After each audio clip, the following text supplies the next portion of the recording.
प्रिय भक्तों, आज आप जिस गुरुवार व्रत कथा को सुनने जा रहे हैं वह केवल कथा नहीं, ये जीवन बदल देने वाला सत्य है। भक्तों, एक चेतावनी है। अगर आप इस कथा को बीच में छोड़ देंगे तो आपके जीवन के अधूरे कार्य अधूरे ही रहेंगे, क्योंकि ये कथा विष्णु भगवान के उस रहस्य को उजागर करती है जो सामान्य मनुष्य बहुत कम समझ पाते हैं। इस कथा को पूरा सुनना आपके लिए ही नहीं, आपके पूरे परिवार के लिए कल्याणकारी है। अब कथा शुरू होती है। स्टार, विष्णु भगवान के मौन का रहस्य। एक गांव, एक परिवार, एक परीक्षा। प्राचीन समय में एक शांत पवित्र गांव था जहां लोग हर गुरुवार पीले वस्त्र पहनते, विष्णु जी का व्रत रखते, भजन गाते और अपने परिवार की सुख शांति की कामना करते। लेकिन उसी गांव के किनारे एक झोपड़ी में एक गरीब ब्राह्मण धवलाचार्य रहता था।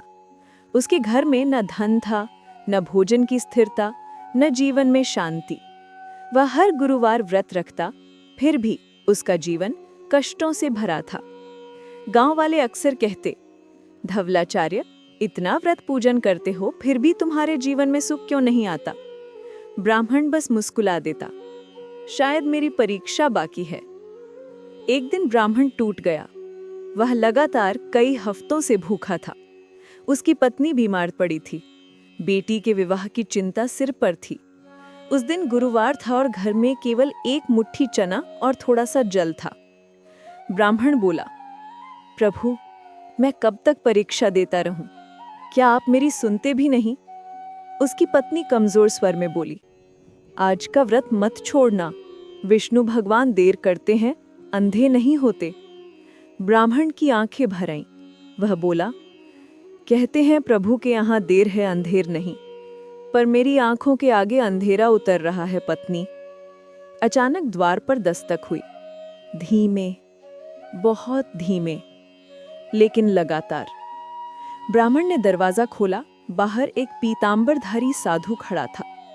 चेहरा तेजस्वी, नेत्र गहरे, मुस्कान शांत। साधु बोला, भिक्षाम देही। ब्राह्मण तड़प गया, भगवान, मेरे घर में तो अपने परिवार के लिए भी भोजन नहीं। लेकिन उसी क्षण उसे पत्नी की कही बात याद आई, गुरुवार को किसी को मना मत करना, यह विष्णु का दिन है। उसने अपना पूरा भोजन, वह एक मुट्ठी चना, साधु के चरणों में रख दिया। साधु मुस्कुराया। उसने कहा, तुम्हारी भक्ति ने आकाश को हिला दिया। तुम्हारे घर में आज से न भूख रहेगी न दुख। और वह साधु धुएं में बदलकर विलुप्त हो गया। ब्राह्मण समझ गया, वह स्वयं विष्णु भगवान थे। उसके कदम कांप गए। वह जमीन पर गिर पड़ा। प्रभु, आप मेरे घर आए, मैंने आपको पहचाना नहीं। उसकी पत्नी बोली, क्यों रो रहे हो? तुमने व्रत की लाज रखी, अब देखना भगवान तुम्हारे लिए चमत्कार करेंगे। और भक्तों, उसी रात उसके छोटे से आंगन में एक चमत्कार हुआ। पीली रोशनी में उतरा हुआ देवदूत। आकाश से एक सुनहरी किरण उतरी, धीरे धीरे फैलकर घर की टूटी छत को छूने लगी। उस रोशनी से एक वस्तु उतरकर ब्राह्मण के आंगन में रखी, एक छोटा सा सोने का कलश। कलश पर लिखा था, 7 जन्मों तक अभाव नहीं होगा जो गुरुवार को दान करेगा। ब्राह्मण रो पड़ा, प्रभु, मैं आपका कैसे आभार करूं? उस रात पूरे घर में पहली बार शांति और आनंद का अनुभव हुआ। लेकिन भक्तों, यही तो शुरुआत थी। वास्तविक परीक्षा अभी शुरू होनी बाकी थी, क्योंकि अगले गुरुवार कुछ ऐसा आने वाला था जिसने पूरी कहानी की दिशा बदल दी। देवदूत की रोशनी अब ब्राह्मण को मार्ग दिखाने वाली थी, लेकिन इस मार्ग में एक ऐसा मोड़ आने वाला था जिससे ब्राह्मण की आस्था और पूरे गांव की नियति बदलने वाली थी। अदृश्य कृपा का पहला संकेत और विष्णु जी का दिव्य परीक्षण। संध्या ढल चुकी थी। हल्की पीली धूप गांव के चौपाल पर बिखरी थी और आकाश में पक्षियों की कतारें घर लौटने लगी थी। व्रतधारी भोलानाथ अब भी मन ही मन विष्णु भगवान का नाम जप रहा था। पहले दिन की परीक्षा ने उसकी आत्मा को हिला दिया था, लेकिन साथ ही उसके भीतर एक नया भरोसा भी जन्मा कि भगवान विष्णु उसकी राह देख रहे हैं। कहीं ना कहीं, किसी रूप में। घर लौटते समय वो बार बार महसूस कर रहा था कि जैसे कोई अदृश्य शक्ति उसके पीछे पीछे चल रही हो। कभी हवा हल्की सी हिलती, कभी कोई पत्ता उसकी ओर उड़ कर आता, कभी कानों में मधुर घंटियों की आवाज। वो सोचता, क्या ये नारायण का संकेत है? क्या वे सचमुच मेरे पीछे खड़े हैं? उसका मन उत्साह और भय दोनों में डूब रहा था। घर लौटते ही पहली अनहोनी। जब भोलानाथ अपने आंगन में पहुंचा तो उसने देखा कि दरवाजा थोड़ा खुला हुआ है। वो चौंका। मैंने तो इसे ठीक से बंद किया था। धीरे धीरे उसने दरवाजा खोला। अंदर पूरा घर बिखरा हुआ था। मिट्टी के बर्तन गिरे हुए, रसोई में अनाज फैला हुआ और पूजा की दीपक से धुआं उठ रहा था। भोलानाथ डर गया। हे नारायण, ये क्या हुआ? वो आगे बढ़ा ही था कि उसके पैरों के पास एक लाल धागा पड़ा दिखा। मंगलसूत्र नहीं, न ही किसी मनुष्य का वस्त्र, बल्कि मंदिरों में देवी या देवताओं की आरती में कभी-कभी उपयोग होने वाला पवित्र कवच धागा। भोलानाथ ने उठाया। धागा गर्म था, मानो अभी-अभी किसी दिव्य हाथ ने छोड़ा हो। उसने कांपते हुए कहा, क्या कोई देवदूत यहाँ आया था या फिर कोई परीक्षा शुरू हो चुकी है? अचानक एक तेज हवा चली और दीपक की लौ नीली होकर तेजी से जली। नीली लौ, विष्णु जी की उपस्थिति का संकेत। भोलानाथ घुटनों पर बैठ गया। उसने हाथ जोड़कर कहा, प्रभु, क्या ये आपका संकेत है? क्या आप मुझे कुछ बताना चाहते हैं? लौ अचानक दो हिस्सों में बंट गई। एक भाग दाईं ओर मुड़ा, दूसरा बाईं ओर। भोलानाथ समझ गया, राह दो है, एक सही, एक गलत। विष्णु जी अक्सर भक्त को सीधे जवाब नहीं देते, बल्कि संकेतों के माध्यम से भविष्य की दिशा दिखाते हैं। भोलानाथ बोला, तो प्रभु, मैं सही मार्ग कैसे पहचानूं? हवा शांत हो गई, दीपक की लौ फिर सामान्य हो गई, परंतु अगले ही क्षण दीवार पर टंगी भगवान विष्णु की तस्वीर हिलने लगी। तस्वीर पीछे झुकी और हल्की सी चमक निकली, जैसे भगवान कह रहे हों, सत्य ढूंढ, तुझे मार्ग मिलेगा। अचानक एक रहस्यमयी दस्तक। रात गहराने लगी थी। भोलानाथ घर साफ करने में जुटा था, तभी ठक ठक ठक, बाहर कोई दरवाजा खटखटा रहा था। उसका दिल तेज हो गया। गांव में इस समय कभी कोई नहीं आता था। वो डरते डरते बोला, कौन है? बाहर से आवाज आई, भैया, पानी मिलेगा क्या? आवाज में कमजोरी थी, मानो कोई घायल हो। भोलानाथ दौड़कर बाहर गया। दरवाजा खोला तो वहां एक अजनबी साधु खड़ा था। चेहरा धूल से भरा, कपड़े फटे, लेकिन आंखों में एक अद्भुत तेज। भोलानाथ बोला, अरे महाराज, आप इस समय? साधु ने मुस्कुराकर कहा, जब भक्त परीक्षा में होता है तो भगवान उसके घर किसी न किसी रूप में आते हैं। भोलानाथ के हृदय में बिजली सी दौड़ गई। साधु के शब्द सीधे विष्णु जी की वाणी जैसे लगे। भोलानाथ ने साधु को पानी दिया। साधु ने घूंट लिया और शांत स्वर में बोला, मन में डर है ना? भोलानाथ स्तब्ध। आपको कैसे पता? साधु बोले, जब भगवान परीक्षा लेते हैं तो घर पहले बिखरता है, फिर मन। लेकिन जो मन को संभाल ले, वो संसार संभाल सकता है। भोलानाथ के हाथ कांपने लगे। महाराज, क्या मेरे घर में कोई दिव्य शक्ति आई थी? साधु ने उसकी आंखों में देखा। हाँ, क्योंकि तेरा व्रत सिर्फ व्रत नहीं, एक यात्रा है, और यात्रा में हर कदम पर संकेत मिलते हैं। पहली बड़ी चेतावनी, भोलानाथ की असली परीक्षा। साधु ने आगे कहा, विष्णु भगवान तेरी भक्ति देख रहे हैं, लेकिन अब तेरी अगली परीक्षा तेरे भीतर नहीं, तेरे बाहर उतरेगी। एक ऐसा इंसान तेरी राह में आएगा जो तुझे क्रोध दिलाएगा, तेरा धैर्य तोड़ेगा और तुझे असत्य के करीब ले जाएगा। भोलानाथ डर गया। मैं असत्य की ओर नहीं जाऊंगा महाराज। साधु मुस्कुराए। कहना आसान है, करना कठिन। तेरी अगली परीक्षा तेरी सबसे बड़ी कमजोरी पर होगी। भोलानाथ ने पूछा, मेरी कमजोरी कौन सी? साधु बोले, भावनाएं। साधु का अचानक गायब हो जाना। जैसे ही भोलानाथ उनसे और प्रश्न पूछने लगा, अचानक तेज हवा चली और दीपक बुझ गया। जब भोलानाथ ने दोबारा आंख खोली तो साधु गायब। न कोई पैरों के निशान, न चप्पल, न छड़ी, न कोई आवाज, मानो वो कभी आया ही ना हो। उसका पूरा शरीर कांप रहा था। ये साधु साधारण नहीं थे, शायद स्वयं विष्णु जी के दूत थे। उसने घर का दरवाजा बंद किया और आकाश की ओर देखकर बोला, प्रभु, मैं आपके संकेत समझने की कोशिश कर रहा हूं, आप मेरी राह दिखाइए। दूर आकाश में एक चमकदार तारा टूट कर गिरा, मानो भगवान ने उत्तर दिया हो। उस रात का अंतिम संकेत। जब भोलानाथ सोने चला तो उसने देखा कि जीवन में पहली बार उसके कमरे में हल्की सी नीली चमक थी। वो चमक धीरे धीरे एक आकृति में बदलने लगी। पहले शंख, फिर चक्र, फिर एक हल्की आवाज, सत्यमेव जयते। उसकी रूह कांप गई। वो समझ गया कि अगले अध्याय में उसका सामना सत्य और असत्य की राहों से होने वाला है। भगवान विष्णु अब सीधे उसके मार्गदर्शक बन चुके थे। पीली आभा और करुणा परीक्षा का आरंभ। रात भर देवांक बेचैन रहा। पहली और दूसरी परीक्षा उसके तन और मन को झकझोर चुकी थी, लेकिन आज हवा में कुछ अलग था, कुछ शांत, कुछ दिव्य और कुछ बेहद गहरा। सुबह का समय था। आकाश सामान्य था, पर हवा में एक हल्की पीली आभा तैर रही थी।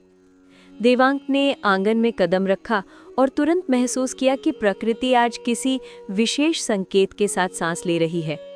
वो सोच रहा था, दूसरा भय तो समझ आया, लेकिन विष्णु भगवान ने कहा था तीसरी परीक्षा मेरा हृदय जांचने वाली है। क्या आज वही है? देवांक ने आंखें बंद की। हवा उसके कानों से गुजरी और उसके भीतर एक आहट गूंजी, करुणा। उसने तुरंत आंखें खोली। करुणा? क्या यही तीसरी परीक्षा है? तभी घर के कोने में एक तेज पीली रोशनी फैलने लगी। माँ ने घबराकर कहा, बेटा, ये कैसी रोशनी है? देवांग समझ गया, विष्णु भगवान आ रहे हैं। विष्णु भगवान का आगमन। पीला प्रकाश बढ़ता गया। दीवारें हल्की सुनहरी होने लगी। फर्श पर कमल की आकृतियां उभर आईं। हवा में मोगरे की सुगंध फैल गई और धीरे धीरे देवांग के सामने एक हल्की शांत दिव्य आवाज सुनाई दी, देवांग। देवांग ने तुरंत हाथ जोड़ लिए। प्रभु विष्णु, कृपा कीजिए। प्रकाश और फैला और उस प्रकाश से पीतांबरधारी, शंख, चक्र, गदा, पद्म धारण किए श्रीहरि का तेजस्वी दिव्य स्वरूप प्रकट हुआ। देवांग कांप गया। प्रभु, मैं आपकी तीसरी परीक्षा के लिए तैयार हूं। विष्णु भगवान मुस्कुराए। उनकी आंखों में एक गहरी करुणा चमक रही थी। विष्णु का तीसरा आदेश, करुणा के बिना कोई धर्म नहीं। विष्णु बोले, देवांग, अब तक तूने भय को अपने अंदर, अपने घर और अपनी सोच में जाना, लेकिन आज तू उस भय को जानने वाला है जो मानवता को बांझ बना देता है। देवांग ने धीरे से पूछा, कौन सा भय प्रभु? विष्णु बोले, करुणा का भय, दूसरों का दर्द महसूस करने का भय। बहुत से लोग दूसरों की पीड़ा देखकर डर जाते हैं, उसे अनदेखा कर देते हैं, भाग जाते हैं, क्योंकि करुणा दिल से कर्तव्य मांगती है। देवांग का सिर झुक गया। विष्णु बोले, आज तू अपनी करुणा का दर्पण देखेगा। अचानक आंगन की मिट्टी फटने लगी। उस मिट्टी से एक पारदर्शी जल सा दर्पण उठा, शांत, स्थिर और सूरज की चमक से दमकता हुआ। वह दर्पण साधारण नहीं था। उसमें देवांग को उसकी बाहरी छवि नहीं, उसके दिल का सत्य दिखाई दे रहा था। देवांग ने देखा, दर्पण में उसके पुराने दिन दिख रहे थे। जब उसने एक घायल पक्षी देखा था और अनदेखा कर दिया था, जब गांव में एक बूढ़े को मदद चाहिए थी और वो डरकर दूर चला गया था, जब उसने किसी की पीड़ा देखकर आंखें फेर ली थी, जब वो खुद दुख में था लेकिन दूसरों के दर्द को नहीं समझ पाया था। देवांग की आंखें भर आईं। प्रभु, मैंने इतनी बार करुणा से मुंह मोड़ा। विष्णु बोले, हाँ देवांग, यही तेरा तीसरा भय है, दूसरों का दर्द महसूस करने का डर। करुणा परीक्षा का आरंभ। घर के बाहर से आती कराह। अचानक बाहर से एक दर्द भरी आवाज आई, बचाओ, कोई है। देवांग तुरंत बाहर भागा। वहां रास्ते पर एक वृद्ध व्यक्ति बुरी तरह कांपते हुए पड़ा था। उसके पैरों से खून बह रहा था। उसकी आंखें आंसुओं से भरी थीं। देवांग घबरा गया। महाराज, आपको क्या हुआ? वृद्ध ने दर्द में कहा, मैं गिर गया हूं, चल नहीं सकता, पानी मिल जाए। देवांग कांप गया। उसके भीतर से एक आवाज उठी, अगर इसने मुझे चिपका लिया तो? अगर मैं मुसीबत में पड़ गया तो? अगर ये किसी पाप का परिणाम हो? देवांग डर गया। एक कदम पीछे हट गया। विष्णु भगवान का स्वर गूंजा, यही है करुणा का भय, दर्द देखकर पीछे हट जाना। देवांक ने खुद को संभाला, नहीं, ये परीक्षा है। पानी का वरदान। देवांग दौड़कर घर के अंदर गया, पानी लाया और वृद्ध के होंठों पर लगाया। वृद्ध ने कांपते हुए पानी पिया और कहा, बेटा, तेरे जैसी करुणा हर कोई नहीं दिखाता। देवांग की आंखें भर आईं। जैसे ही पानी उनके गले से नीचे गया, अचानक वृद्ध का रूप चमकने लगा। देवांग चौंक गया, ये क्या हो रहा है? वृद्ध मुस्कुराए और उनका चेहरा एक दिव्य रूप में बदल गया। वृद्ध से प्रकाश निकला, उनका शरीर ऊंचा होने लगा, कपड़े चमकने लगे, आंखों में सूर्य सी चमक। विष्णु भगवान बोले, देवांग, ये कोई मनुष्य नहीं, करुणा देव हैं। इन्होंने तुझे परखा था। देवांग स्तब्ध, उसके शरीर में कंपन दौड़ गया। करुणादेव बोले, तूने आज अपने भीतर दया का दीपक जलाया है। यही दीपक तेरी आत्मा को आगे बढ़ाएगा। देवांग रो पड़ा। करुणा परीक्षा का दूसरा चरण, असली भय। अचानक आकाश काला हो गया, पीला प्रकाश मध्यम पड़ा, वातावरण भारी हो गया। करुणादेव बोले, देवांग, पहली परीक्षा सरल थी, अब असली भय आएगा, जहां दया दिखाने पर तुझे कुछ खोना भी पड़ सकता है। देवांग के दिल में कंपन उठा। प्रभु, क्या मैं तैयार हूं? विष्णु भगवान बोले, करुणा कभी आसान नहीं होती, लेकिन करुणा के बिना मनुष्य मनुष्य नहीं। देवांग ने सिर झुका दिया, मैं तैयार हूं। अचानक प्रकट हुई घायल शेरनी। जंगल से एक भारी गूंजती दहाड़ सुनाई दी। फिर एक शेरनी लहूलुहान हालत में देवांग के सामने गिर पड़ी। शेरनी कराह रही थी, उसके एक पंजे में बड़ा कांटा था और वो दर्द में तड़प रही थी। देवांग डर गया, अगर मैंने इसे छुआ तो ये मुझे मार देगी। विष्णु भगवान ने कहा, यही है करुणा की असली परीक्षा, जब तुम्हें खतरा हो फिर भी दया दिखाना। देवांग कांप रहा था, उसका दिल तेज धड़क रहा था। उसने हिम्मत जुटाई, धीरे धीरे आगे बढ़ा। शेरनी गुराई पर वो वापस नहीं लौटा। वो झुककर बोला, तू दर्द में है, मैं तेरी मदद करूंगा। उसने कांटा निकाला, शेरनी की दर्द भरी आवाज निकली, लेकिन उसने देवांग को नहीं छुआ। कुछ क्षण बाद शेरनी की सांसें स्थिर हो गई और अचानक वो स्वर्ण प्रकाश में बदल गई। करुणा परीक्षा समाप्त। विष्णु का तीसरा वरदान।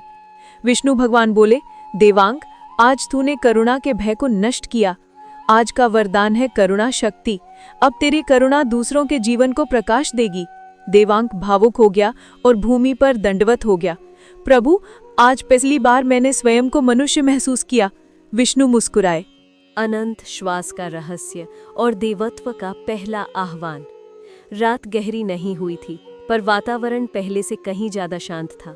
शांत, लेकिन उस खामोशी के नीचे कुछ चल रहा था, कुछ ऐसा जिसे शब्दों में बांधना कठिन था। वो हवा की तरह नहीं था, आग की तरह नहीं था, वो जैसे समय की सांस थी। अश्वत्थ के मन में हलचल बढ़ती जा रही थी। दिन भर मिले संकेतों के बाद वो जानता था कि कुछ बड़ा होने वाला है, पर क्या? उतनी ही देर में आंगन के तुलसी चौरे पर हल्की सी पीली रोशनी उतरने लगी। अश्वत्थ ने देखा, ये सामान्य दीपक की लौ नहीं थी, ये प्रकाश अधिक जीवित, अधिक स्पंदित था। अचानक उसके भीतर एक शीतल कंपन दौड़ा। कान के पास किसी ने फुसफुसाया जैसा लगा, सत्यम। अश्वत्थ चौंक गया। कौन? लेकिन कोई न था, केवल हवा और वही दिव्य प्रकाश। उसका दिल तेज धड़कने लगा।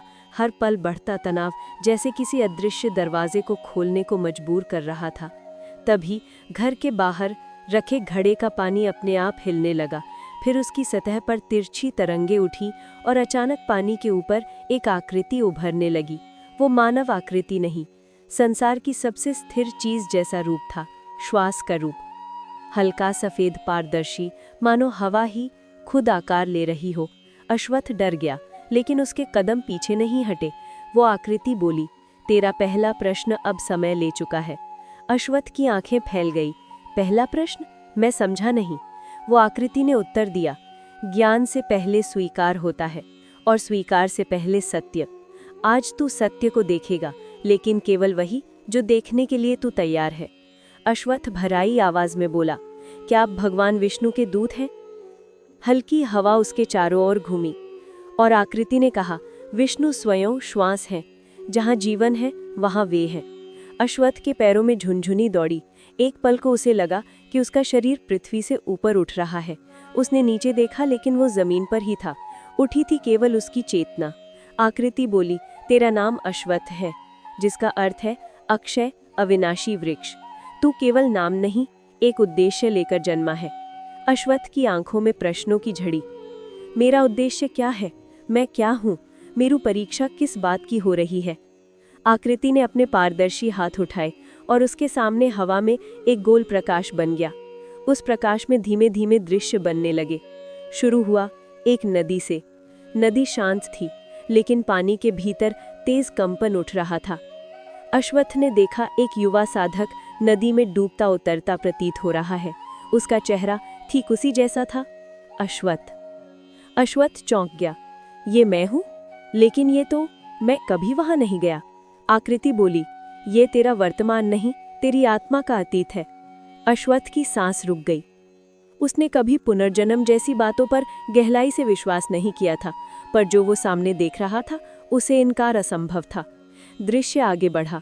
साधक नदी में डूबता है और एक छाया उसके पास आकर उसके कान में कुछ कहती है। अश्वत्थ ध्यान से सुनने लगा, लेकिन आवाज धुंधली थी। आकृति बोली, ये वही शब्द है जिन्हें तू जन्म से खोजता आता है। तेरा रक्षक कौन है? अश्वत्थ घबराकर बोला, क्या भगवान विष्णु मेरे रक्षक हैं? आकृति ने कोई जवाब न दिया, बल्कि प्रकाश और प्रखर हो गया और नया दृश्य बना। इस बार एक मंदिर था विशाल। मंदिर के गर्भगृह में एक तेजस्वी नारायण प्रतिमा, लेकिन उसके सामने एक छोटा बच्चा रो रहा था और उसके हाथ में एक टूटी हुई माला थी। आकृति बोली, ये माला क्यों टूटी? ये प्रश्न तूने कभी खुद से नहीं पूछा?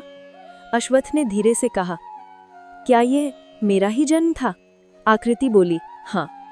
तूने अपने जीवन में हर बार खोजा है। परिणाम क्यों टूट जाते हैं, प्रयास क्यों आधे रह जाते हैं और शांति क्यों हाथ नहीं आती? अश्वत्थ की आंखें भर आईं। सच तो ये था, वो हमेशा ऐसा ही महसूस करता था। हर प्रयास अधूरा, हर सपना आधा, हर काम में कोई ना कोई रुकावट। अकस्मात उसका सीना भारी होने लगा, जैसे कोई पुराना दरवाजा अंदर खुलने वाला हो। आकृति बोली, आज विष्णु ने तुझे तेरा पहला कारण दिखा दिया है। तेरे भीतर अधूरापन ही तेरी सबसे बड़ी परीक्षा है। अश्वत्थ ने पूछा, क्या मैं इसे पूरा कर सकता हूँ? क्या मैं अधूरा नहीं रहूंगा? आकृति पहली बार मुस्कुराई, शांत, कोमल, दिव्य मुस्कान। हर जीव अधूरा है जब तक वो स्वयं को भगवान के उद्देश्य से न जोड़ ले। जब तू ये समझ जाएगा तो पूर्ण हो जाएगा। अश्वत्थ के भीतर आशा झलक उठी। तो मुझे क्या करना है? आकृति बोली, तू सत्य की खोज कर रहा है और सत्य का प्रथम कदम है स्वयं को देखना। आज तूने अपने एक जन्म को देखा, आगे तू अपने भीतर और गहराई तक उतरेगा। तभी प्रकाश लुप्त होने लगा। आकृति फीकी होने लगी, पर जाते जाते उसने कहा, तुझ में वो शक्ति है जिसे जागृत करने के लिए विष्णु स्वयं प्रतीक्षा कर रहे हैं। अगली परीक्षा तेरे भीतर के भय को तोड़ेगी। अश्वत्थ ने तुरंत पूछा, कौन सा भय? आकृति गायब होने लगी और उसने केवल एक शब्द छोड़ा, वियोग। इससे पहले कि अश्वत्थ कुछ समझ पाता, आंगन का प्रकाश बुझ गया। हवा सामान्य हो गई और वातावरण फिर उसी मौन में डूब गया। अश्वत्थ कांप रहा था, पर अब डर से नहीं, बल्कि उस सत्य से जिसने पहली बार उसे उसकी गहराई दिखाई थी। उसने आकाश की ओर देखा और पहली बार उसे लगा कि कोई उसे सचमुच देख रहा है।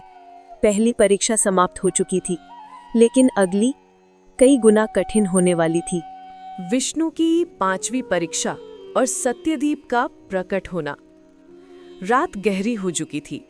आकाश में तारों की मंद रोशनी थी, लेकिन वातावरण में कुछ ऐसा था जो देवव्रत पहले कभी महसूस नहीं कर पाया था। जैसे ब्रह्मांड में कोई अदृश्य कंपन उसके चारों ओर फैल रहा था।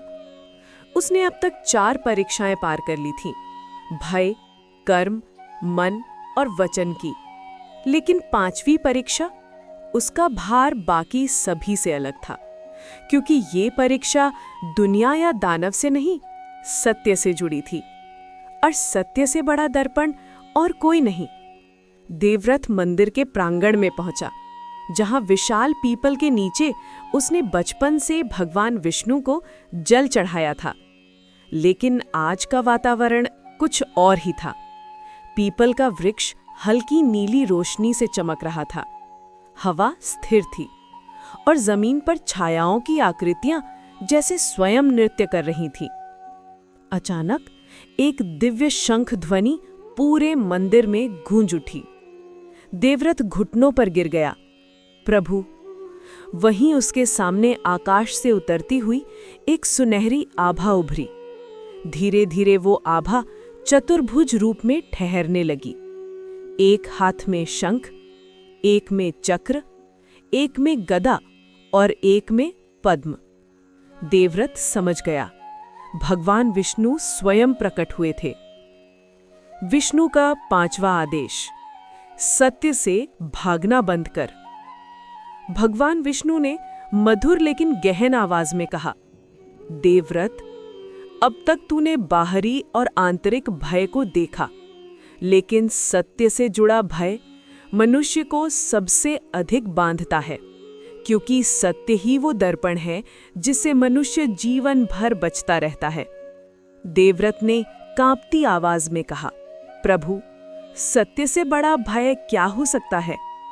विष्णु बोले, झूठ मनुष्य को पल भर का आराम देता है, पर सत्य मनुष्य को जीवन भर की दिशा देता है।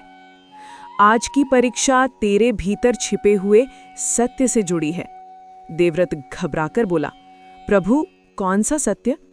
भगवान विष्णु मुस्कुराए, वही सत्य जिसे तू वर्षों से दबा रहा है, सत्यदीप का प्रकट होना। अचानक पीपल के पेड़ की जड़ों से एक तेज प्रकाश निकला। वो प्रकाश एक दीपक के आकार में बदल गया, लेकिन ये दीपक मिट्टी का नहीं था, ये प्रकाश का बना था और उसकी लौ नीले सुनहरे रंग में जल रही थी। विष्णु बोले, ये है सत्यदीप। ये वही दिखाता है जो मनुष्य दुनिया से छुपाता है। देवव्रत नजरें झुका गया, प्रभु, क्या मैं तैयार हूं अपना सत्य देखने के लिए? विष्णु बोले, सत्य देखने की शक्ति हर मनुष्य में होती है, सत्य स्वीकारने की शक्ति केवल कुछ में होती है। सत्यदीप में देवव्रत का पहला छिपा सत्य। सत्यदीप अचानक चमका, उसकी लौ तेज हुई और उसके सामने एक धुंधली छवि बननी शुरू हुई। पहले देवव्रत ने सोचा कि ये कोई परछाई है, लेकिन अगले ही क्षण उसे एहसास हुआ ये वही था, उसके जीवन का पहला बड़ा सत्य। उसने खुद को बचपन में देखा, अकेला, डरा हुआ, माता पिता की लड़ाई देखते हुए। वो रो रहा था, लेकिन किसी ने उसे नहीं सुना। विष्णु बोले, ये है तेरी आत्मा का पहला घाव, भावनात्मक उपेक्षा का घाव। देवव्रत की आंखों में आंसू आ गए। दूसरा सत्य, अपने आप को दोषी मानना। सत्यदीप की लौ फिर उछली और एक नया दृश्य उभरा। देवव्रत युवा था और उसने किसी गलती के चलते अपने प्रिय मित्र को खो दिया था। वो दृश्य देवव्रत के दिल को चीर गया। विष्णु बोले, तूने इस क्षति को अपनी गलती मानकर खुद को ये वर्षों तक दंड दिया, लेकिन सत्य ये है, घटना तेरी थी नहीं, तू बस बोझ उठाए हुए था। देवव्रत ने सिर पकड़ लिया, प्रभु, मुझे लगा मैं कारण हूं। विष्णु बोले, मनुष्य सबसे बड़ा दंड खुद को देता है। तीसरा सत्य, त्याग का भय। सत्यदीप तीसरी बार चमका। अब दृश्य और भारी था। देवव्रत ने उस व्यक्ति को देखा जिसने उसे जीवन में सबसे अधिक धोखा दिया था। उसका विश्वास टूटा था और उसी क्षण देवव्रत के भीतर त्याग जाने का भय जन्मा था। वो कांपते हुए बोला, प्रभु, इस सत्य से मैं भागता रहा। विष्णु बोले, भागने से सत्य मिटता नहीं और सामना करने से भय रहता नहीं। सत्य दैत्य का जन्म। अचानक मंदिर में पूरी हवा भारी हो गई। सत्यदीप की लौ हल्की नहीं, अब तूफानी हो चुकी थी। उस लौ से एक आकृति उभरने लगी।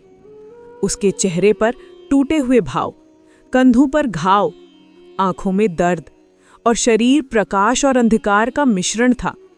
वो बोला, मैं तेरे अंदर का सत्य हूं जिससे तू भागता रहा। देवव्रत पीछे हट गया। सत्य दैत्य ने हाथ उठाया और उसकी हथेली से सीधी प्रकाश लहर निकली। वो देवव्रत को लगी। देवव्रत जमीन पर गिर गया। उसका दिल तेज धड़कने लगा। उसकी आंखों के सामने गुजरे जीवन के सारे दर्द बिजली की तरह चमकने लगे। विष्णु बोले, ये दर्द नहीं, तेरा दबाया हुआ सत्य है। अगर तू आज इसे स्वीकार लेगा तो जन्म जन्मांतर का भय मिट जाएगा। देवव्रत रोने लगा। वो उठा, डगमगाया, लेकिन भागा नहीं। उसने दैत्य से कहा, हाँ, मैंने अपना दर्द दबाया। दैत्य पीछे हटा। देवव्रत बोला, हाँ, मुझे त्यागा गया और ये दर्द वास्तविक था। दैत्य कमजोर हुआ। देवव्रत चिल्लाया, हाँ, मैंने खुद को दोषी माना, जबकि गलती मेरी नहीं थी। दैत्य टूटने लगा। अंत में देवव्रत बोला, मैं सत्य से भागता नहीं, सत्य मेरा हिस्सा है। और उसी क्षण दैत्य प्रकाश बनकर गायब हो गया। विष्णु का 5वां वरदान, सत्य बोध की शक्ति। भगवान विष्णु आगे बढ़े और अपना हाथ देवव्रत के सर पर रखा। देवव्रत, आज से तू सत्य का दास नहीं, सत्य का वाहक होगा। मैं तुझे 5वां वरदान देता हूं, सत्य बोध की शक्ति। अब तू किसी भी स्थिति का सत्य देख पाएगा। अब झूठ तुझे दिशा नहीं देगा, तू खुद दिशा बनेगा। देवव्रत की आंखों में नई चमक आ गई। ये परीक्षा उसकी आत्मा को एक नए स्तर तक उठा गई थी। चक्र मार्ग का रहस्य और अदृश्य भय का प्रहार।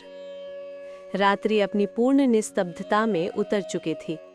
देवयानी 5वीं परीक्षा पार कर चुकने के बाद थोड़ी देर के लिए शांत बैठी, परंतु उसके भीतर कहीं गहरी हलचल थी, मानो हवा भी उसे आने वाले तूफान के लिए चेतावनी दे रही थी। विष्णु भगवान के अंतिम शब्द अब भी उसके कानों में गूंज रहे थे। 6ठी परीक्षा मार्ग को देखने की नहीं, मार्ग को समझने की होगी। देवयानी डरते हुए बोली, प्रभु, मार्ग को समझना क्या अर्थ रखता है? लेकिन विष्णु का उत्तर अभी आना बाकी था। बाहर आकाश में पीली नीली रोशनी फैलने लगी, जैसे बादलों के बीच कोई दिव्य नेत्र खुल रहा हो। देवयानी ने देखा, हवा में हल्की कंपन पैदा हो रही है। धरती की सतह जैसे धीमे धीमे ऊपर उठ रही है। और अचानक कमरे के मध्य एक कमल आकार की नीली रेखा उभरने लगी। देवयानी समझ गई, 6ठी परीक्षा आरंभ हो गई है। आकाश मार्ग का उद्घाटन। कमल आकार की आकृति धीरे धीरे घूमने लगी। उसे प्रकाश की रेखाएं निकलकर छत से टकरा रही थीं। क्षण भर में पूरी जगह एक विशाल नीले कमल में बदल गई, जिसकी हर पंखुड़ी दूर आकाश की तरह गहरी और अनंत थी। देवयानी स्तब्ध खड़ी थी। तभी कमल के केंद्र में एक सुनहरी मुद्रा में विष्णु प्रकट हुए। शंख की ध्वनि गूंजी, हवा शुद्ध हो गई। विष्णु मंद मुस्कान के साथ बोले, देवयानी, तुमने अब तक 5 भय पार किए हैं। अब जो भय आएगा वो तुम्हारे मार्ग को देखने की क्षमता की परीक्षा लेगा। 6ठी भय, अदृश्य मार्ग का भय। देवयानी ने पूछा, प्रभु, मार्ग का भय क्या होता है? विष्णु बोले, जब मनुष्य जीवन में नई दिशा नहीं देख पाता, वो रुक जाता है, टूट जाता है। वो डरता है कि कहीं गलत राह पर ना चल पड़े। यही अदृश्य मार्ग का भय है, जहां रास्ता सामने नहीं दिखता और साहस भीतर से खोने लगता है। देवयानी के दिल की धड़कन तेज हो गई। प्रभु, क्या मुझे किसी ऐसे स्थान पर जाना होगा जहां राह ही ना हो? विष्णु ने कहा, हाँ, और वहीं तुम्हारा असली ज्ञान जगेगा। चक्र मार्ग का प्रकट होना। जैसे ही विष्णु ने हाथ उठाया, कमल घूमना शुरू हो गया। घूमते घूमते उसकी पंखुड़ियां हवा में घुल गई और उनके स्थान पर एक विशाल आकाशीय चक्र प्रकट हुआ। चक्र गहरे नीले रंग का, केंद्र में सुनहरी रेखाएं और चारों ओर ब्रह्मांड जैसी चमक, और उसकी चाल इतनी शांत कि मन मोहित हो जाए। देवयानी श्रद्धा में झुक गई। विष्णु बोले, ये चक्र मार्ग है, जो इसे समझ सके उसे जीवन में कभी भटकना नहीं पड़ता। देवयानी ने पूछा, क्या मुझे इसमें प्रवेश करना होगा? विष्णु बोले, हाँ, लेकिन ध्यान रखना, इस मार्ग में आंखों से कुछ दिखाई नहीं देगा। मार्ग अनुभव से खुलता है, दृष्टि से नहीं। देवयानी घबरा गई। प्रवेश और भय का प्रारंभ। जैसे ही उसने चक्र में कदम रखा, पूरा संसार बदल गया। सब कुछ सफेद, शांत, खाली, दिशाहीन। कोई दाया नहीं, कोई बाया नहीं, कोई आगे नहीं, कोई पीछे नहीं, बस खाली शून्य। देवयानी चिल्लाई, प्रभु मैं कहाँ हूँ? मुझे रास्ता दिखाई नहीं दे रहा है। उसकी आवाज प्रतिध्वनि बनकर लौट रही थी। अदृश्य भय का प्रहार। अचानक शून्य में से आवाजें आने लगी। तू खो जाएगी, ये मार्ग अनंत है, तू यहाँ से वापस नहीं जा पाएगी, यहाँ किसी का मार्ग दिखाई नहीं देता। देवयानी ने कान बंद कर लिए। उसे लगने लगा वो सच में रास्ता खो चुकी है। दिल जोर से धड़कने लगा, सांसें टूटने लगीं। उसने रोकर कहा, प्रभु मैं डरी हुई हूँ, कृपया कर दिए दिखा दें। अचानक विष्णु की आवाज नहीं आई। शांति, गहरा खालीपन। देवयानी का डर चरम पर पहुंच गया। शिव हृदय की परीक्षा। मार्ग बनता है, दिखता नहीं। अचानक विष्णु का स्वर भीतर से गूंजा, देवयानी, जहां मार्ग नहीं दिखता वहीं मार्ग बनाना होता है। देवयानी ने आश्चर्य से कहा, मार्ग बनाना?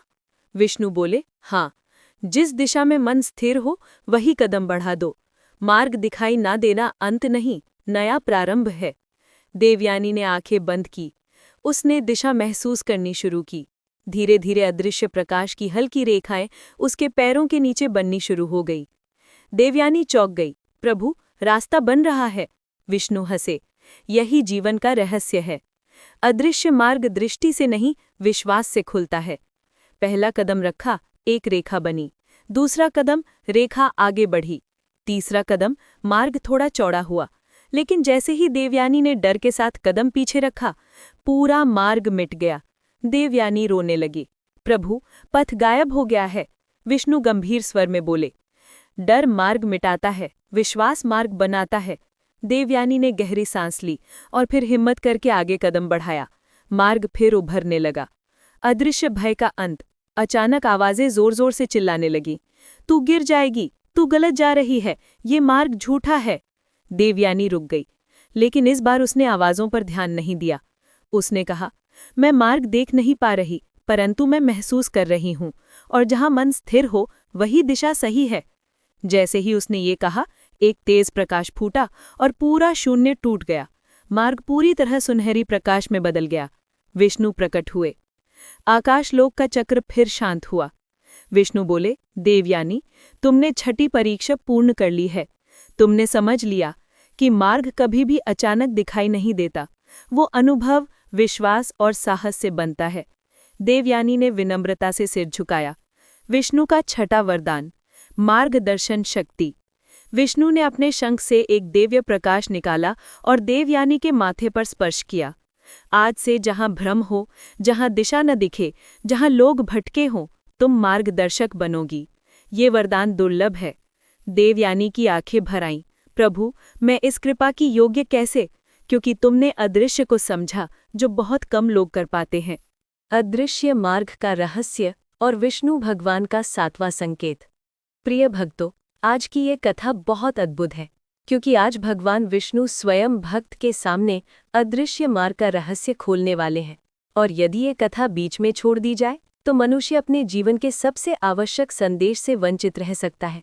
इसलिए भक्तों, इसे अंत तक ध्यान से सुनिए, क्योंकि आज का अध्याय उस भक्त आरव की किस्मत बदलने वाला है।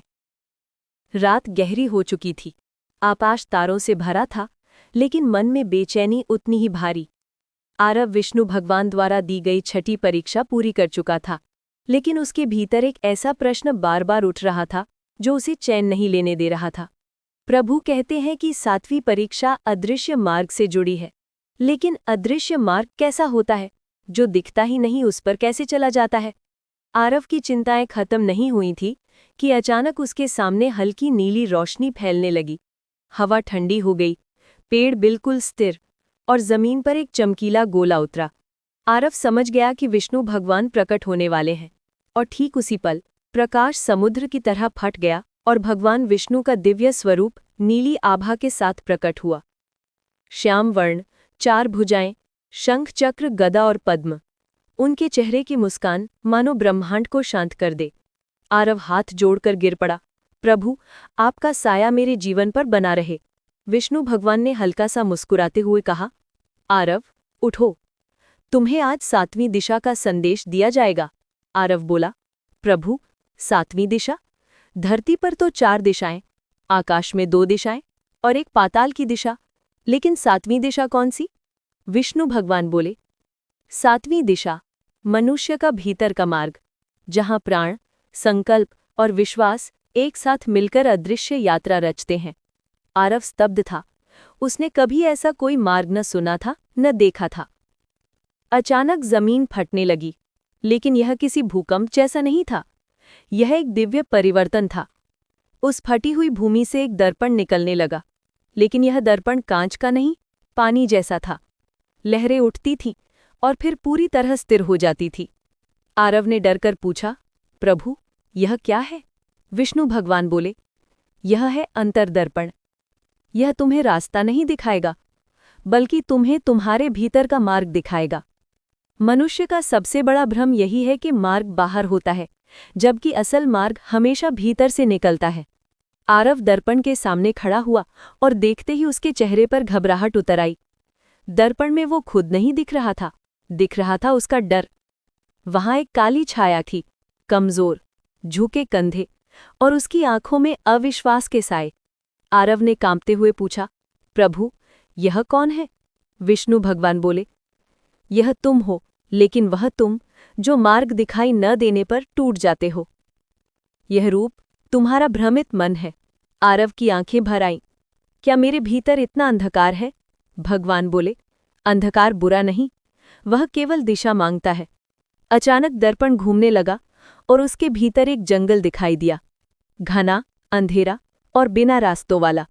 विष्णु भगवान बोले, यही तुम्हारे जीवन का अदृश्य मार्ग है, जो बाहर नहीं अंदर बनता है। और उसी क्षण दर्पण से एक धुंधली आकृति निकलकर आरव की ओर बढ़ने लगी। उसके कदमों की आवाज जंगल की खामोशी को चीर रही थी। वो आकृति धीरे धीरे साफ होने लगी और आरव दंग रह गया। वो आकृति ठीक उसी की तरह थी, परंतु भयभीत, कमजोर, डरी हुई। उस आकृति ने कहा, मैं तुम्हारा वो रूप हूं जो हर कठिनाई में कहता है, तू नहीं कर पाएगा। मैं वही हूं जो तेरे अदृश्य मार्ग को हमेशा धुंधला बना देता है। आरव पीछे हट गया। नहीं, मैं ऐसा नहीं हूं। आकृति हंसी। फिर क्यों हर बार दूसरों पर भरोसा करता है, खुद पर नहीं? क्यों मार्ग पूछता है जब मार्ग तुझे खुद बनाना है?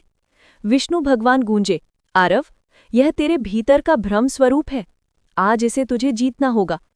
आकृति ने हाथ उठाया और अचानक जंगल की लताएं निकलकर आरव के पैरों ने लिपट गईं। आरव चिल्लाया, प्रभु, ये मुझे बांध रही हैं। भ्रम रूप बोला, तू आगे बढ़ ही नहीं सकता, तेरे भीतर मार्ग है ही नहीं। आरव रोने लगा, प्रभु, क्या सचमुच मैं असमर्थ हूं?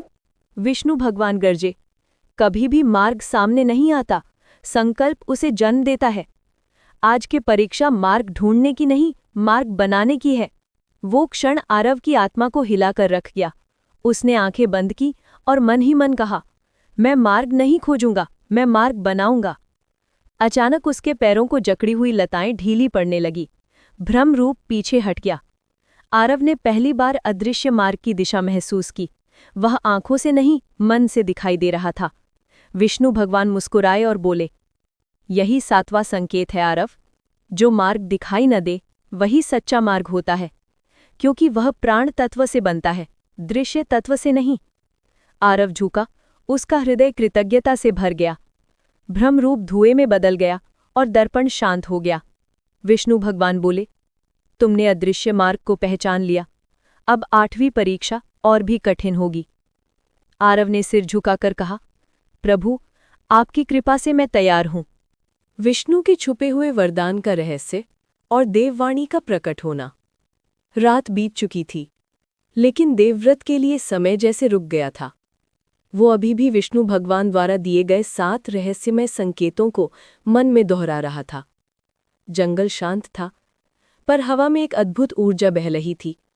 ऐसी ऊर्जा जो आत्मा को जगाती है, मन को विचलित करती है और जीवन के रास्ते बदल देती है। देवव्रत ने आंख बंद कर शांत मन से एक लंबी सांस ली। उसे लगा जैसे आज कोई बड़ा रहस्य प्रकट होने वाला है। वो धीरे धीरे जंगल के बीचों बीच उस स्थान की ओर चला जहां बीती रात विष्णु भगवान की दिव्य छवि उतरी थी। जैसे ही वो उस स्थान पर पहुंचा, हवा अचानक ठंडी हो गई, पेड़ों की पत्तियां झुक गई और उसके पैरों के नीचे की भूमि नीली रोशनी से चमकने लगी। देवव्रत ने कांपते हुए कहा, प्रभु, आज कोई संकेत देंगे? अचानक आकाश में हल्की सुनहरी चमक फैलने लगी और बादलों के बीच से एक दिव्य शंखनाद गूंजा। ओम नमो नारायणाय। ये शंखनाद इतना पवित्र था कि देवव्रत पूरे शरीर में एक विद्युत सी ऊर्जा महसूस करने लगा। आकाश में प्रकट हुआ अनंत मंडल। सुनहरी रोशनी धीरे धीरे आकार लेने लगी। पहले एक वृत्त, फिर वो वृत्त फैलकर एक विशाल ज्योति चक्र में बदल गया। ये कोई साधारण प्रकाश नहीं था। इसमें तारे तैर रहे थे, लहरें बह रही थीं और बीच में एक चमकदार कमल दिखाई दे रहा था। देवव्रत ने ये दृश्य कभी नहीं देखा था। उसने घुटनों के बल बैठकर कहा, प्रभु, क्या ये आपका कोई लोक है? तभी कमल के पंखुड़ियों से एक मधुर गंभीर आवाज उभरी, देवव्रत। देवव्रत का हृदय धड़क उठा। प्रभु विष्णु? विष्णु का अदृश्य संदेश। कमल में कोई आकृति दिखाई नहीं दे रही थी, पर आवाज स्पष्ट थी, गंभीर, कोमल और ब्रह्मांड जितनी विशाल। विष्णु बोले, देवव्रत, तूने 7 रहस्यों को समझा। अब समय है वो रहस्य जानने का जो ब्रह्मांड की व्यवस्था को चलाता है। देवव्रत ने हाथ जोड़कर कहा, प्रभु, मैं तैयार हूं, कृपया मार्गदर्शन दे। विष्णु बोले, सृष्टि में 3 बल कार्य करते हैं, धर्म, कर्म और फल। जो इन तीनों को समझ ले, वो जीवन पर विजय पा लेता है। देवव्रत ने धीमे स्वर में पूछा, प्रभु, क्या आज मुझे इनका रहस्य मिलेगा? विष्णु बोले, हाँ, लेकिन ये रहस्य सिर्फ ज्ञान नहीं, एक वरदान है। और ये वरदान सिर्फ उसे मिलता है जो अभी तक अपने भीतर छिपे अंधकार को पहचानने का साहस रखता है। देवव्रत के चेहरे पर उदासी छा गई। प्रभु, क्या मेरे भीतर भी अंधकार है? विष्णु बोले, जहां प्रकाश होता है वहां छाया भी रहती है। ये प्रकृति का नियम है। आत्मा का दर्पण, देववाणी का प्रथम दर्शन। अचानक आकाश में लहरें उठने लगी। नीली, सफेद और सुनहरी रोशनी एक साथ घूमने लगी। उन लहरों के बीच एक पारदर्शी दर्पण जैसा स्वरूप बना। लेकिन ये दर्पण कांच का नहीं था, ये चेतना का दर्पण था। विष्णु बोले, देवव्रत, ये है देववाणी। इसमें मनुष्य के मन में क्या छिपा है, सभी दिख जाता है। देवव्रत के हाथ ठंडे हो गए। दर्पण धीरे धीरे जीवित होने लगा। उसमें लहरें उठीं, फिर एक धुंध सी छवि बनी और उस धुंध से देवव्रत का ही चेहरा प्रकट हुआ। पर यह देवव्रत वो नहीं था जो अभी खड़ा था। ये उसके भीतर छिपा दूसरा रूप था। उसका चेहरा थका हुआ, आंखें भारी और होंठ कांप रहे थे। देवव्रत डर गया। प्रभु, ये कौन है? विष्णु बोले, ये तू है। तेरे अंदर का भय, तेरी हिचकिचाहट, तेरी असुरक्षा। देवव्रत की आंखें भर आईं। देववाणी का गहरा संदेश।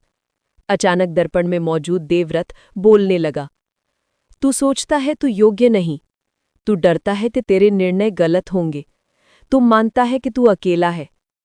देवव्रत कांप गया। नहीं, मैं ऐसा नहीं हूं।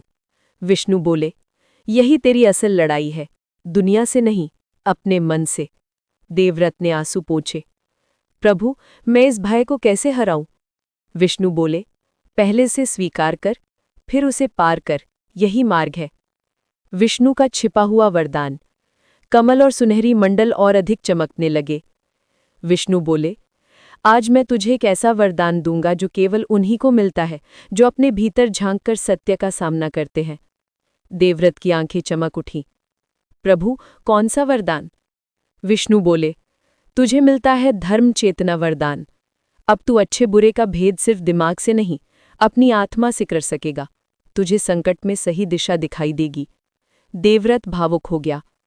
प्रभु, मैं आपका आभारी हूं। देववाणी का अंतिम प्रकट। तू सिर्फ मनुष्य नहीं, उद्देश्य है। दर्पण धीरे धीरे टूटने लगा। उसके भीतर से एक अंतिम वाक्य गूंजा, देवव्रत, तू देवों द्वारा चुना गया उद्देश्य है। देवव्रत के शरीर में एक तीव्र ऊर्जा उठी। वो जमीन पर गिर पड़ा, लेकिन उसके चेहरे पर पहली बार आत्मविश्वास था। विष्णु बोले, देवव्रत, अभी 2 रहस्य बाकी हैं। अगला रहस्य तेरे पूर्वजों और तेरे कर्म पथ से जुड़ा है। उस परीक्षा में सिर्फ विश्वास काम आएगा। प्रकाश धीरे धीरे मिटने लगा। कमल बंद हो गया। आकाश शांत हो गया। देवव्रत अकेला खड़ा था, पर अंदर से पहले से कहीं अधिक मजबूत। धर्म चक्र का रहस्य और नवे भय का महाघात। रात गहरी हो चुकी थी। देवसेन की आंखों में चिंता थी, लेकिन मन में अजीब सी स्थिरता।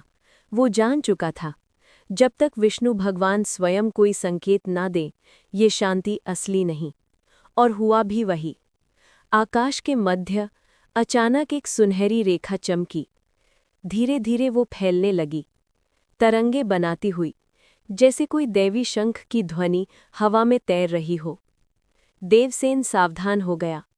वो हाथ जोड़कर बोला, प्रभु, क्या ये संकेत आने वाली परीक्षा का है? अचानक हवा में गूंजती आवाज आई, देवसेन, तेरी 9वीं परीक्षा शुरू होती है। वो आवाज विष्णु भगवान की थी, गंभीर, स्थिर, लेकिन किसी पर्वत की तरह अडिग। देवसेन का दिल धड़क उठा। आकाश का फटना, धर्म चक्र का प्रकट होना। आकाश 2 भागों में फट गया। उन दरारों से स्वर्ण प्रकाश बहने लगा, और फिर एक विशाल चमकदार चक्र हवा में घूमता हुआ उतरा। ये कोई सामान्य चक्र नहीं था। इसका मध्यम भाग नीला, किनारे सोने जैसे, और हर घुमाव पर वेदों के मंत्र गूंजते थे। देवसेन समझ गया, ये भगवान विष्णु का धर्म चक्र है। भगवान विष्णु की आवाज गूंजी, धर्म और अधर्म का संतुलन सिर्फ समझने से नहीं, जीने से होता है। आज तू उस सबसे कठिन स्थिति में जाएगा, जहां धर्म और अधर्म का अंतर पूरी तरह धुंधला हो जाता है। देवसेन कांप गया, प्रभु, क्या मैं इस परीक्षा के योग्य हूं? उत्तर आया, हर जीव परीक्षा के योग्य है, लेकिन केवल वही सफल होता है जो सत्य को सुन पाता है। धरती का दृश्य बदलना, भ्रम का प्रवेश। अचानक धरती कांपने लगी। पेड़ गायब हो गए, हवा रुक गई, आकाश काला पड़ गया, और सामने प्रकट हुआ एक विशाल युद्ध क्षेत्र। लेकिन ये अजीब था, ये युद्ध क्षेत्र जिंदा था। धरती सांस ले रही थी, पत्थर गर्म हो रहे थे, और हवा में अदृश्य चीखें गूंज रही थी। आवाज आई, ये है धर्म अधर्म का मैदान। देवसेन ध्यान से चारों ओर देखने लगा। अचानक 2 सेनाएं प्रकट हुईं। एक सेना उजली, एक सेना अंधियारी। लेकिन आश्चर्य ये था, अंधियारी सेना के योद्धा दुख से भरे चेहरे वाले थे। उनकी आंखों में दया थी, उनके हाथ कांपते थे। और उजली सेना के योद्धा अहंकार से भरे हुए, कड़ाई से मुस्कुराते हुए, हथियारों पर क्रोध की लपटें। देवसेन चौंक गया, प्रभु, ये क्या है? धर्म का रूप ऐसा कैसे? विष्णु बोले, यही भ्रम है देवसेन, यही नवा भय। ये भय बताता है कि दिखने वाला सत्य कभी कभी असत्य होता है, और असत्य भी धर्म की ओर ले जाता है। धर्म और अधर्म का उल्टा नियम। अचानक दोनों सेनाएं देवसेन की ओर बढ़ीं। पहले उजली सेना का योद्धा बोला, हम धर्म हैं, हमारा साथ दो। दूसरी सेना का योद्धा बोला, हम अधर्म हैं, बट हम मजबूर हैं, हमें बचाओ। देवसेन का दिमाग घूम गया। प्रभु ने कहा, तेरी आंखें जो देख रही हैं उस पर विश्वास मत कर। धर्म का सही निर्णय दया से होता है, न कि रूप से। देवसेन कांप गया। दोनों सेनाओं का एक साथ हमला, निर्णय की परीक्षा। अचानक दोनों सेनाएं देवसेन की ओर दौड़ पड़ी। देवसेन ने अपने हाथ जोड़कर कहा, हे प्रभु, मैं किसका साथ दूं? उजली सेना उसके पास आई, अगर तू हमें रोकेगा तो हम तुझे अधर्मी कहेंगे। अंधियारी सेना उसके पास आई, अगर तू हमें मारेगा तो तू निर्दय कहलाएगा। देवसेन की सांस रुक गई। वो चिल्लाया, प्रभु, मुझे समझ नहीं आ रहा।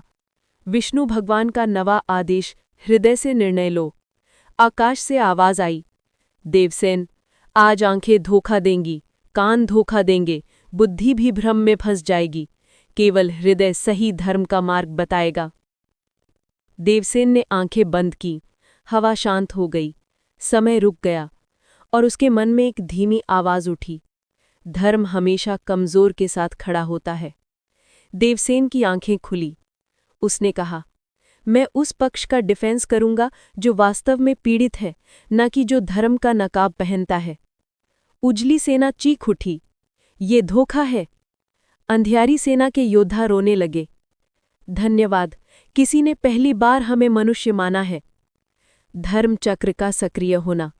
अचानक आकाश में घूमता धर्म चक्र तेज रोशनी से जल उठा।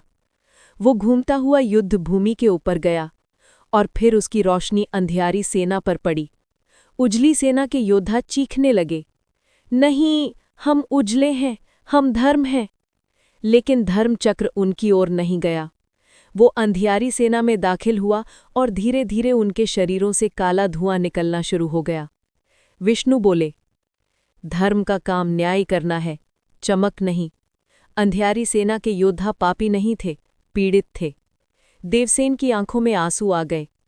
धर्म अधर्म का असली रहस्य। विष्णु बोले, याद रखना, कभी कभी अंधेरे में खड़ा आदमी धर्म के सबसे करीब होता है और कभी कभी उजाला ओढ़े लोगों के भीतर सबसे गहरा अंधकार छिपा होता है। देवसेन को लगा जैसे सदियों का ज्ञान उसके भीतर उतर गया हो। नवे भय का अंत। भ्रम टूट गया। उजली सेना धुएं में बदल गई क्योंकि उनका उजाला असली नहीं था। अंधियारी सेना स्वर्ण प्रकाश में नहाने लगी। उनके चेहरे साफ आए, उनका दर्द दूर होने लगा। देवसेन गर्व से बोला, प्रभु, अब मैं समझ गया, धर्म रूप से नहीं, भाव से पहचाना जाता है। विष्णु मुस्कुराए, तू सफल हुआ देवसेन। विष्णु का 9वां वरदान, निर्णय की शक्ति। विष्णु बोले, आज तुझे वो शक्ति मिलती है जो बहुत कम लोगों के पास होती है, सही निर्णय लेने की। अब तू किसी भी धर्म संकट में सत्य को पहचान लेगा। देवसेन ने सिर झुका दिया। विष्णु का अंतिम संकेत। आकाश गूंज उठा। धर्म चक्र वापस विष्णु भगवान की ओर चला गया। विष्णु बोले, अब अंतिम परीक्षा, 10वां भय तेरे जीवन का सबसे कठिन क्षण होगा। वो भय तेरी आत्मा को बदल देगा। देवसेन की रीढ़ कांप गई। विष्णु की अंतिम कृपा और भक्त का दिव्य समर्पण। रात गहरी थी। आकाश में एक अनोखी नीली चमक तैर रही थी, जैसे किसी अदृश्य लोक का द्वार खुला हो। देवांश चारों परीक्षाएं पार कर चुका था, ज्ञान, धैर्य, करुणा, सत्य। अब 5वीं और अंतिम परीक्षा उसके सामने थी, सबसे कठिन, सबसे ऊंची, सबसे गहरी। उसका हृदय धड़क रहा था, लेकिन आज उसे डर नहीं, एक अजीब सी शांति महसूस हो रही थी। वो उसी पवित्र स्थल पर पहुंचा जहां सबसे पहले विष्णु भगवान ने उसे दर्शन दिया था। पहाड़ों के ऊपर हल्की हल्की नीली रोशनी उतर रही थी, जैसे स्वयं आकाश विष्णु प्रसाद बरसा रहा हो। देवांश घुटनों पर बैठ गया।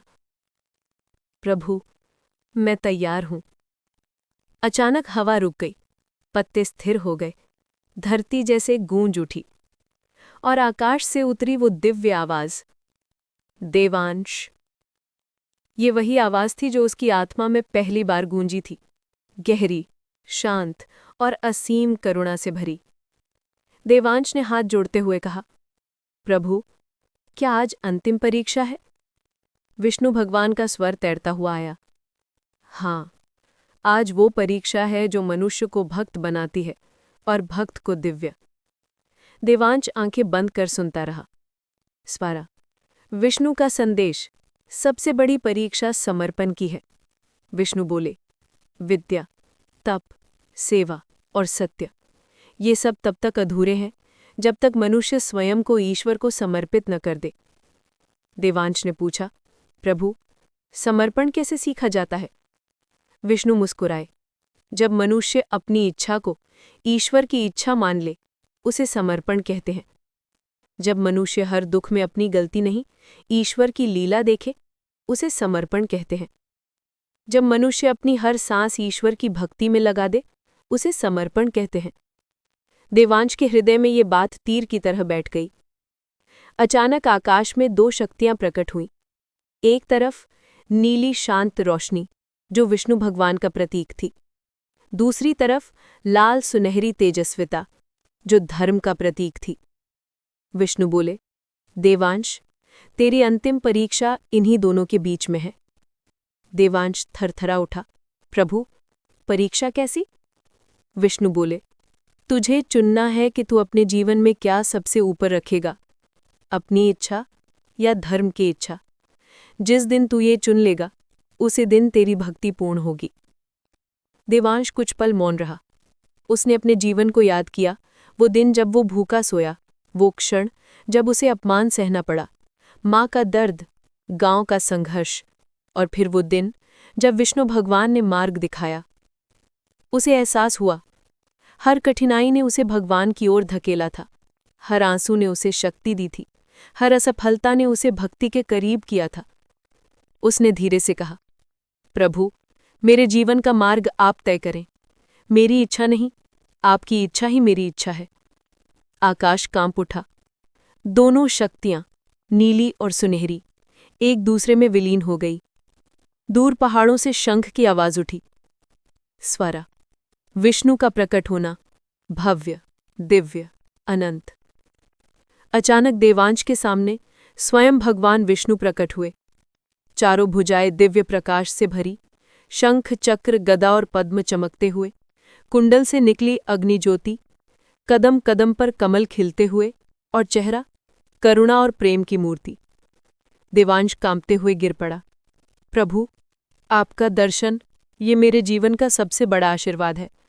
विष्णु बोले, आज तेरा जन्म पूर्ण हुआ देवांश। आज तू भक्त से धर्म सेवक बना है। देवांश की आंखों में आंसू थे। स्वरा, विष्णु का अंतिम वरदान, धर्म पथ की रक्षा। विष्णु भगवान ने उसके सिर पर हाथ रखा। अचानक देवांश के भीतर एक सुनहरी ऊर्जा भरने लगी। मन शांत, हृदय विशाल, बुद्धि तीक्ष्ण और आत्मा तेजस्वी। विष्णु बोले, मैं तुझे अंतिम वरदान देता हूं। जो भी तेरी शरण में आएगा, तू उसे धर्म के मार्ग पर चलाएगा। तू लोगों के दुख दूर करेगा, तू भटके हुए को राह दिखाएगा, और जहां अन्याय होगा, तू धर्म बनकर खड़ा होगा। देवांश बोला, प्रभु, मैं इसके योग्य कैसे? विष्णु ने कहा, भक्त कभी योग्य होकर नहीं, समर्पण से महान बनता है। अचानक आकाश सुनहरी हो गया। हरे पीले कमल उसके पैरों के नीचे खिल गए, और देवांश के माथे पर एक छोटा सा नीला श्रीचिन्ह प्रकट हुआ, जो विष्णु कृपा का प्रतीक था। विष्णु बोले, आज से तू धर्म दीपक देवांश कहलाएगा। देवांश भावुक हो गया। स्वरा, भक्त और भगवान का विदाई संवाद। देवांश ने कहा, प्रभु, क्या आप फिर मिलेंगे? विष्णु मुस्कुराए, जब भी तू मुझे पुकारेगा, मैं यही रहूंगा। भक्ति में दूरी नहीं होती, दूरी मन से होती है। अब जा, दूसरों के जीवन में आशा की ज्योति बनकर। देवांश ने अंतिम प्रणाम किया। जय श्री विष्णु। और भगवान विष्णु तेजस्वी प्रकाश में विलीन हो गए। प्रिय भक्तों, अगर आपको ये गुरुवार की दिव्य कथा पसंद आई हो, तो कृपया हमारे चैनल धार्मिक दर्पण को लाइक करें, सब्सक्राइब करें, और ऐसी ही और भक्तिमय शक्तिशाली कथाएं देखने के लिए यहाँ क्लिक करें। धन्यवाद। जय श्री हरि।